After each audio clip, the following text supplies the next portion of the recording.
আসন্ন ত্রয়োদশ জাতীয় সংসদ নির্বাচনে প্রার্থীদের আপিল শুনানি শেষ হতেই নির্বাচনী মাঠে বড় ধাক্কা খেল বিএনপি। একাধিক গুরুত্বপূর্ণ আসনে হেভিওয়েট প্রার্থী হারিয়ে চাপে পড়েছে দলটি। আদালতের সিদ্ধান্তে বদলে গেছে নির্বাচনী সমীকরণ। এতে করে বিএনপি যেসব আসনে জয়ের ব্যাপারে আত্মবিশ্বাসী ছিল, সেখানেই এখন অনিশ্চয়তা দেখা দিয়েছে। আপিল শুনানি শেষে দলগুলোর মধ্যে সবচেয়ে বেশি হেভিওয়েট প্রার্থী হারিয়েছে বিএনপি। প্রাথমিক মনোনয়নপত্র বাছাইয়ের সময়ে ঋণখেলাপির দায়ে যশোর ৪ আসনের টি.এস. আইয়ুবের প্রার্থিতা বাতিল করেন সংশ্লিষ্ট রিটার্নিং কর্মকর্তা। পরবর্তী সময়ে প্রার্থিতা ফিরে পেতে আপিল করেও সফল হননি তিনি। কিউব হোল্ডিংসের গল্পে সেই রেখাটি আঁকা হয়েছিল আজ থেকে ১ যুগ আগে। নকশাই আমাদের ভাষা। Cube holdings limited.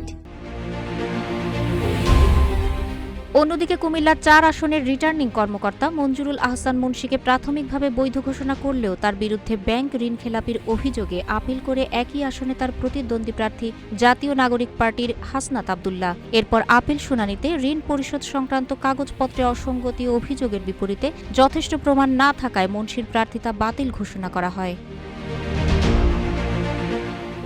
একইভাবে শুনানির শেষ দিনে কুমিল্লা ১০ আসনে বিএনপির প্রার্থী আব্দুল গফুর ভূঁইয়াকে প্রাথমিকভাবে বৈধ ঘোষণা করা হলেও তার দ্বৈত নাগরিকত্ব থাকার অভিযোগে ইসিতে আপিল করে একই আসনের প্রতিদ্বন্দ্বী প্রার্থী। আপিলকারীর পক্ষ থেকে যুক্তরাষ্ট্রের নাগরিকত্ব সংক্রান্ত তথ্য গফুর ভূঁইয়ার বিদেশি পাসপোর্টের কপি উপস্থাপন করা হয়। এমনকি গফুর ভূঁইয়া নিজেও সেটি স্বীকার করেছেন বলে শুনানিতে উপস্থিত রিটার্নিং অফিসারও সাক্ষ্য দেন।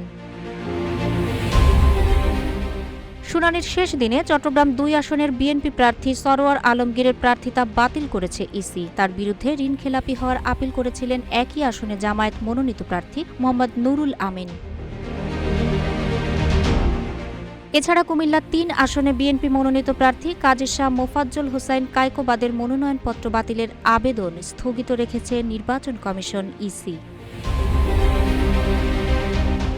আপিল শুনানিতে যাদের প্রার্থিতা বাতিল হয়েছে তারা প্রার্থিতা ফিরে পেতে চাইলে যেতে হবে উচ্চ আদালতে। কিন্তু আরপিওর বিধান বলছে মনোনয়ন সংক্রান্ত বিষয়ে নির্বাচন কমিশনের সিদ্ধান্তই চূড়ান্ত প্রশাসনিক সিদ্ধান্ত হিসেবে গণ্য হবে। নির্বাচনের আগ মুহূর্তে এই আইনি বিপর্যয় বিএনপির জন্য কতটা বড় চ্যালেঞ্জ হয়ে দাঁড়ায় সেটাই এখন দেখার বিষয়।